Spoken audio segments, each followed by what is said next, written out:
Welcome to the Chamber's Elevated Conversations podcast. And now, your host, Dave Eckmann.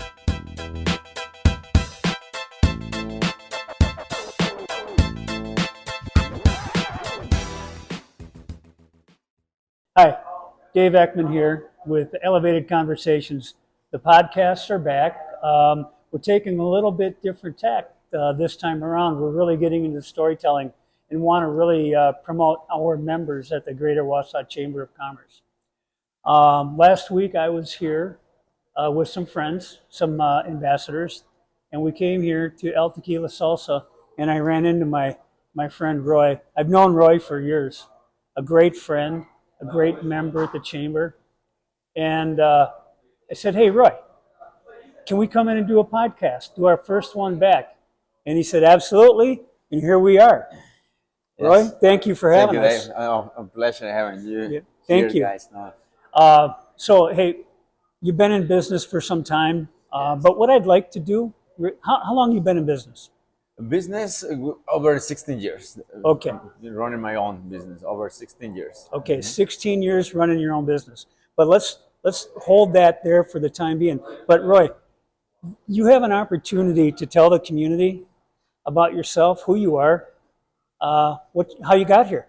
What's your story? Yeah, right. Well, you put it that way. Have an opportunity to tell the story about myself. Yes, it is about myself. I see a guy. Me.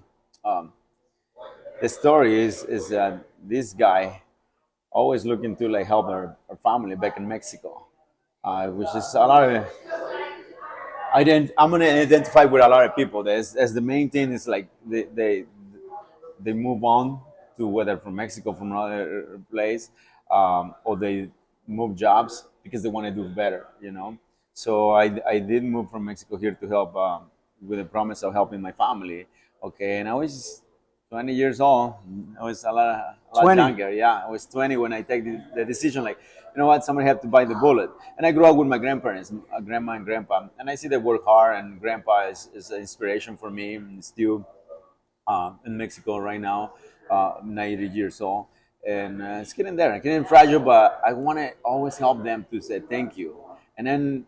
Between us also, I think he kind of doubted me a little bit, is this guy's going to make it, he's going to do something, or he's going to be, I don't know what he was in his mind, because I used to play soccer, I used to work, and then try to be like him by trying to be a regular boy, so like I mentioned earlier, I was working since I was 8-9 years old, all my families, they helped me to work and have different jobs. Anyway, so I moved here, first 2 winters, I love it, but later on, not so much. But that was pretty good. I came here in the fall, so it was perfect. It was perfect. I leave Mexico literally overnight, and when I come here, like you said earlier, I was crying like a real man because I get a little bit disappointed. They told me they will be making more money here, but it wasn't, because where I used to work was okay. It was good work, but then my math fails because they tell me, oh, the dollar is changed money as this much. So I say, oh, maybe I work there, and then whatever I'm going to make it in 4 years in Puebla, the city I grew up, maybe I can make it there in 2 years. 25 winters later, here I am. I still try to make it. But at least I accomplished something. I keep helping my family down there. I pay the bills there and here with medical situation, everything. I'm glad. I don't want to take too long to tell the story because it will be a little longer. But yeah, when I say I cried when I was here, because when I moved here, I was not making much money. What I was used to make here, I used to, in 2 weeks, 12 hours every 6 days a week. I was making that in 1 week, 8 hours. So that was kind of my mistake, but I say it's not a return. So what I can't find jobs here other than be a dishwasher. Right. And let's stop there real quick, because that's I think it's an interesting part of your story, and I think others might too. You moved here. You're working in another restaurant, I believe a Mexican restaurant, and you were dishwashing. Yeah. So how'd you get there to here? Right. Well, this is what I was going to tell you. Well, it was a Chinese restaurant. and I don't have a job first, so Okay. I work for for food first. Like, hey, as long as you feed me, I can work. Maybe I get experience, and they did it. And I get a little accident, and I can continue there. But then I find finally something, and it was a dishwasher. So this is how I get it to here, and I'm working, still working, and always doing the same thing. This is what I'm trying to say. When I take this job for dishwasher, it really hurts me. Like me, I don't think I can do dishes. You know that, but I find out I have no choice. So you know what I say? You know what I'm gonna do? I'm gonna be the best dishwasher in this town. And the Chinese restaurant, I say I'm gonna be the best dishwasher in this town, and the rest is history. And I'm trying to do that all the time. If I'm gonna clean windows, I'll be the best one at it. If I'm gonna cook, I'm gonna be the best one at it. If I'm gonna take care of my customer, I'm gonna be the best one at it. And that's how that gets me over here without even thinking. Like I sometimes I meditate on my life, like how I get there. Well, because I was consistent. Because from the Chinese restaurant doing dishes, since I don't like it, and now they know that I was the best dishwasher. They tell me all the time, like, nobody cleans the pots like you. Like, my plan is working. I want to be the best dishwasher, you know. And then finally, they give me the opportunity to move to cooking. So I was cooking. I was learning. Also again, in my own time because I was dishwasher and I catch up and I go back and I learn and I listen. So a lot of years, a lot of time from my own time to cook. And then I moved to the Mexican restaurant also. And I was doing my 100% to be the best waiter. And for being the best waiter, they offered me to a position to be a manager or running the restaurant. I didn't trust in myself, but there's two partners, and one trusts in me, and the other one doesn't trust in me. So you tell a Mexican, "Hey, can you climb the palm to get me a coconut?" They will be like, "No." But if you tell a Mexican, "I bet you can't climb up there to get a coconut," and they will be like, "No, I can show you how it is." So one partner trusts in me, one partner doesn't trust in me, and I'm like, "Okay, I will show you other partner that we can do this," and I have no clue how. But again, I said, "Well, I'm gonna be the best one." So that's one of the reasons I kind of telling you.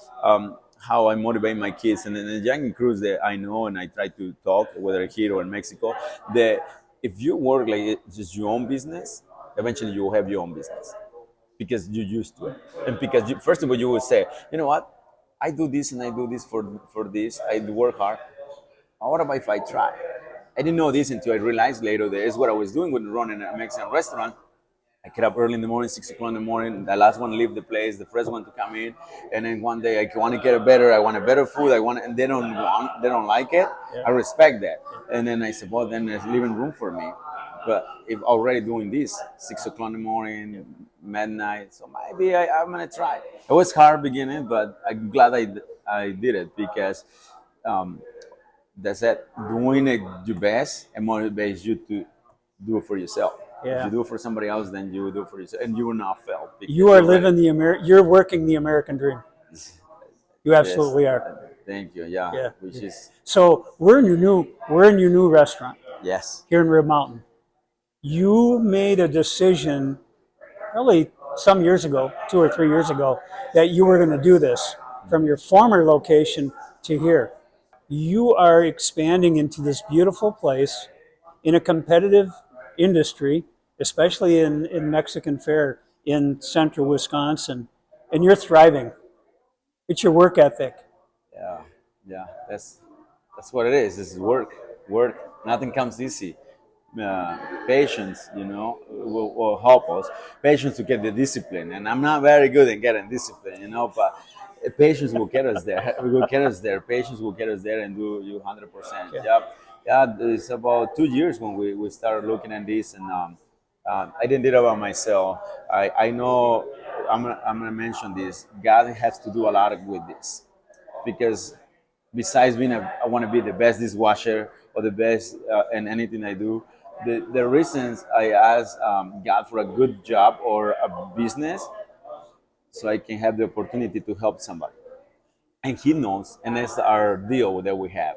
I want to be in a good position where I can help others. Instead of like receiving help, I want to be the one to help. And so I tell God, if you can use me, go ahead and use me. I want to be in the position where I can help because my family, number one, in Mexico and here, and then friends. And then I try to help. Like I said, I'm not perfect, but I try to help because I know the deal that we have, and that's why I'm this far. Well, you help the chamber a lot here and there. You're there when we ask for help. You're there, and we appreciate that. Um, when you look at, I'm looking at the mural behind you. Let's just, if we can, just briefly share with our audience what that's about. Well, this is represents a little bit of Mexico, especially the city I grew up. The city I grew up, it calls Puebla. Puebla is downtown. It's about 2 million people, and some of the streets it looks just like this. So we try to replicate everything, twist it a little bit. So the colors, the streets, is a straight streets with some wonderful colors, and also the whole Mexico, the whole country, they try to keep the small towns the same way. They try to keep the colors, they try not to change it, so they call it magic towns. So we keep it that way. So like we incorporated the downtown streets and then the small towns, like the churches up there, and the volcano is in the small town, and it's the staple of Puebla. Once you Google that Puebla, that church, the mountain will come up. It's a pyramid, but on top is a church. And the volcano is still active. Reminds me, I'll tell you something funny. It's a lot of details, and I can go on and on about it, but I'm gonna mention a couple. Like the volcano reminds me when I used to go to a school. I was like 7 years old, and it was so cold because that white part is the snow. Like literally, it has snow. So it's how I remember. It's gonna be a long walk to school because I didn't really have a really big jacket, and I have to put my hands in the pocket, and I look at the volcano like, yep, it's cold. The volcano has snow, and it always remind me.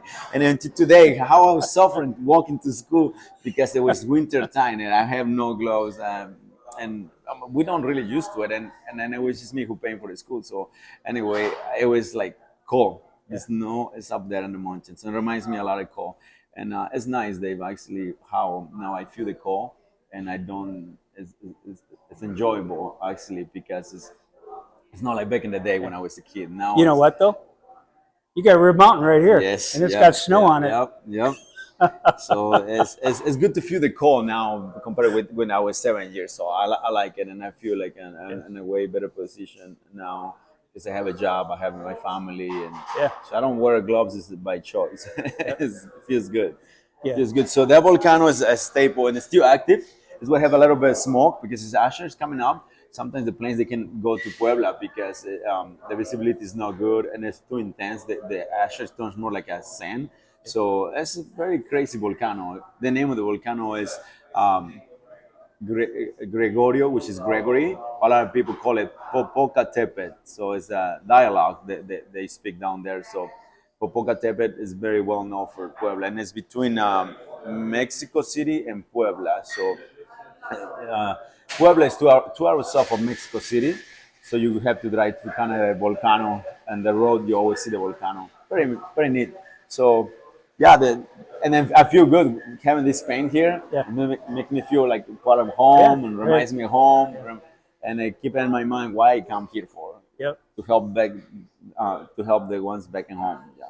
So when we're doing these podcasts, we are actually in Roy's business here. We're sitting in the back part of the restaurant by the bar, actually on the stage, and traditional fare. They're making margaritas over here, and that's what they're in business for. So that's good. The food here is excellent. I was here last week. I've been to your place many times in your former location. This is beautiful, Roy. What I do want to talk about, though, is you're not just in the restaurant business. You're also in the tequila business. Yeah. Yes. Which I've had the privilege of tasting, and it's wonderful. Tell us how did this happen? You're in the restaurant business, and now you are in the tequila business. Why don't you tell us about that? Yeah. Well, good thing you mentioned the food because the food and the tequila it pairs very well. It pairs very well. My food, we care a lot about homemade, and it's one of our. It's not going to be a secret no more, as I said, but one of our secrets is having those ladies, they cook, they never work in the restaurant.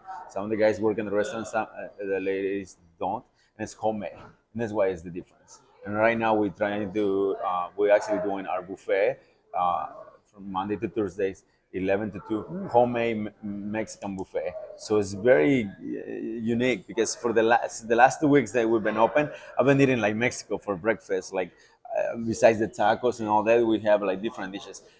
Mexican cuisine is so big, and it's almost like it don't end. Like you're always learning something, and then depends what city you are from Mexico is how you cook and all that. So it's a beautiful thing. Our homemade food and quality it makes the difference. So once I was doing the food, and I said, what else we can do, and then that's why our name is Tequila Salsa because we have about 19 different homemade salsas. Okay, and here we have about over 100 different flavors of tequila. And people know, our vendors know, I've been pushing it for 20 years since I started working in a Mexican restaurant.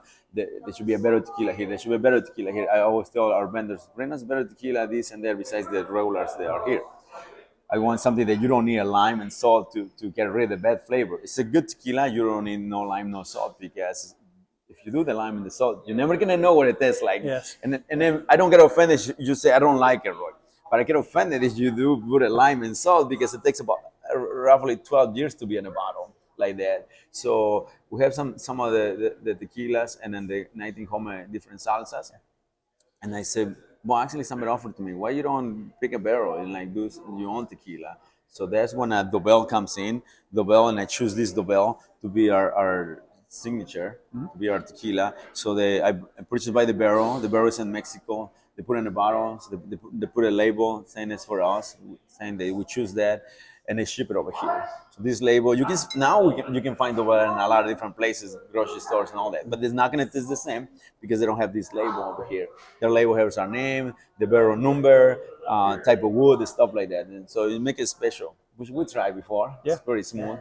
It's pretty good. So this traditional, that's where you started. You brought another bottle in over here. Yes. So we're really talking about innovation, and that's taking something that you have and making it better. Yeah.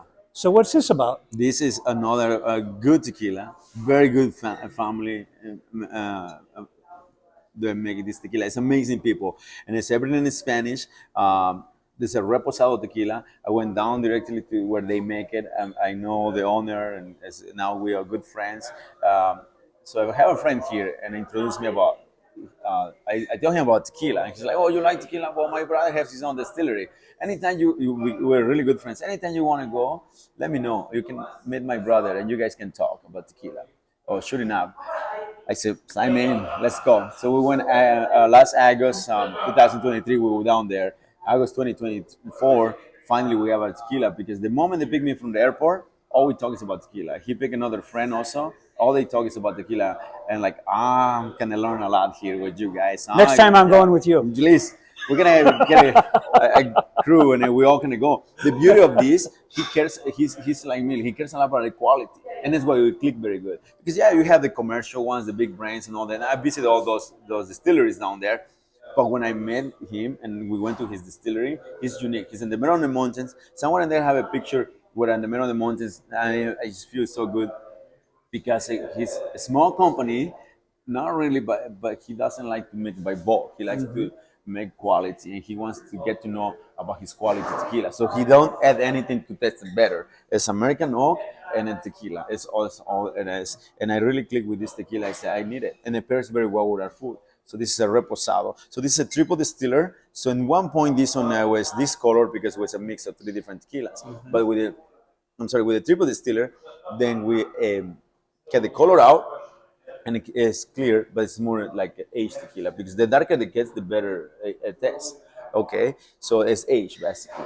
The darker it gets, it means it's getting older. So the older it gets, the better. You know. Okay. So this reposado it pairs very well with our food. This is like a small sipping. This is like a good shooter. Like you can shoot it. Okay. The aftertaste is amazing. But this one with the fajitas, with the queso, the cheese, you sip it as you order meal, and then is this the Reserva de la Torre, special made for us. So we have our logo there and sand blow glass. It's amazing. It's amazing. So no lime, no salt. Nope. Shooter, Yeah. sipper. Zipper, yeah. All right. Every tequila pairs different. Every tequila we drink it differently. Every tequila, and that's the beauty of tequilas. Everyone is gonna taste different. So you will find your flavor. Yeah. That's why I don't recommend it with the lime because eventually you will find a tequila that's good for you. You palate say, I like this one and stay with it. So yeah, we've been done a couple shots. Well, when you look at your selection of tequilas over there, it's really outstanding. Yeah. And so I think what you've just done is you've opened a whole different perspective especially for Americans, if you don't know that you have the different types of tequila and the tastes, Yep. you offer those here. Yep. Yep. A lot of people they kind of like expect to, like, no, I don't drink tequila. I don't drink tequila because I got hurt. Like, no, try ours. This, we're gonna fix everything from here. And come and try our tequilas. We talk about how to drink it. We do tequila tasting, and we normally do groups of 8 or 14 to the max. Okay. But I'm gonna start doing like a 20 minutes tequila tasting, talk a little bit which ones to drink, which ones not to drink, because we have a lot of potential here. And like you said, now we have more displays of our tequilas. I like to mention to people more like, hey, I'm gonna have the full experience, Mexican food and a good tequila. Feel like Mexico is what I'm trying to do. And again, is anything we do, we gotta do it right, Yep. and eventually you get far and far and far. So that's why we do quality, because I might not make money right away when I do quality, but in the long term, it pays back. Then you will be in business, Goes to patience. and with the patience Goes and the to discipline. patience. Yep, yep, and discipline. So it's been very excited to be here. I really also I want to take this opportunity to thank you to the community. They do really good job supporting us. Like I can't be in a better place. I love this community. I love Wausau. I'm happy. The kids are growing here. The employees here, they do an amazing job. The ones in the past, the ones we have now, we see them growing, whether here or somewhere else. But it's the beauty, you know. I want people to remember they work here and they move up. So that's another Opportunity. opportunity. I can tell you, you live this. I see it in your spirit when and people know you too. And the comment is that you're always smiling. You are, and you're amenable. You're just so friendly, and you may be having a day, because business owners do, but you never let it show.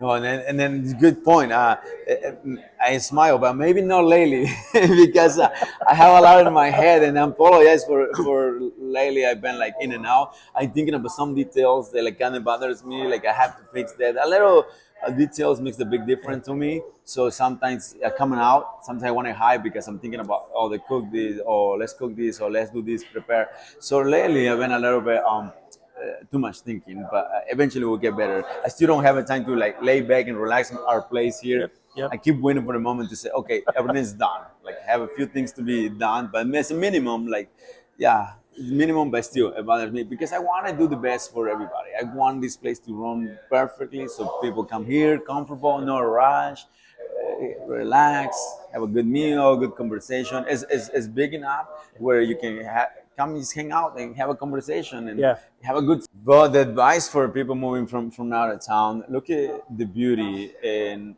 I'm thinking this is what I do. I'm always looking forward. I have hope for what is coming. Like it's tough winters, but spring is beautiful. Summer is beautiful, short but beautiful. Fall is my favorite, and they're always looking for that. And then I live in Mexico, and it's always hot.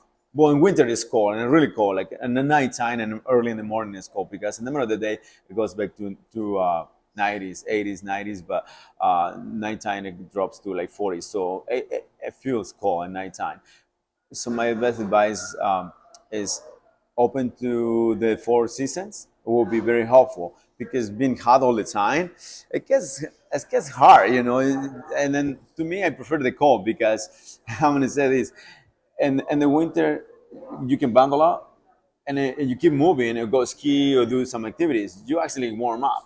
But in a hot season, doesn't matter how many layers you take off, you're still gonna be hot, you know. So that's the beauty of Wisconsin, the four seasons. I just love it because it's activities. You know, you can go fishing in the summer, you can go skiing. So it's a different things to do around here, and it's the beauty, and I appreciate that. You know, the culture here, the maple syrup, everything. It's just a lot of different things that you need to start looking for those and say, you know what, I'm looking forward to summer. I'm looking forward to winter because I'm gonna go skiing, and so that's probably the best way to look at what is coming. And then the restaurant affect us because there's less people on the ski hill, and I tell her like, now I know how much I appreciate it snow because last year was no snow, the business was down a little bit for all of us, but we are ready for the snow. So let us know. Not too long, but let us know, and we can take care of that and make some money. Everybody will make money, you know. Right. I tell my wife, if I work in a plow business, imagine if I don't have the business and not showering, means no flowers for you. So yeah, so good thing it's snow here, because then they'll clean our parking lot, and everybody makes a little bit, and it's helping the money to home, Right. you know, how we feed our family. So it's a good thing that we have snow. Don't be scared of the snow. It's just for a little bit. Part of life. Part of life, part of Wisconsin. But we get our rewards, because our reward is summer. It's just the lakes, the water, the fishing, the outdoor life is very amazing. Thank you for your time. I'm proud of you. You're a good friend. You have been for a long time. I'm very proud of you, and what you're doing for your family, for the community, and for everybody here. And you're upward. You're upward. Oh, thank you, Dave. And don't say those words, because it makes me feel compromised. That I don't want to let anybody down, especially you, especially the community. I don't want to let anybody down. But I'm a human, you know. I have that in mind all the time, and I'm just a human, and I try to do better all the time. I try to be a better person, and that's all we have to do. Keep trying to be a better person and help each other, because that's all we're gonna live here when I'm gone. All these somebody else probably gonna own these, but when I'm gone, all I'm gonna leave is a memory. It's a good memories, and I prefer good memories versus bad memories. So I try to be a better human every day. You know. Yeah. Not too bad for us. Well, it's apparent. We see it. When I say we, your friends in the community see it. Yeah. Thank you. No, it's been a pleasure working with the chamber. They always do good things for us around here, the community, and we have to start working more together. So take advantage of everything, you know, the social media, the skills that you guys have, and for the business, and us business support you guys, and that's the only way to grow the community. Work together. Division always going to cause difficulties or problems, but working together, I think, is the key, you know, and then watch out for each other, because as you grow, we grow, and if I grow, the future generations will grow, and all that. So we have to leave a good place for the kids, you know. Amen. Yeah. All right, Roy, thank you for your time. Hey, my Appreciate pleasure. it. Thank you for Folks, your time as well.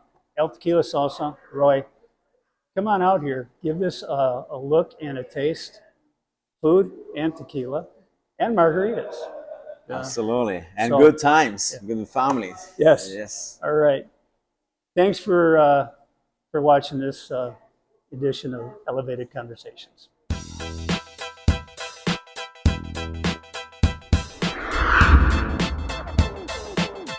This podcast episode is a production of the Greater Wausau Chamber of Commerce.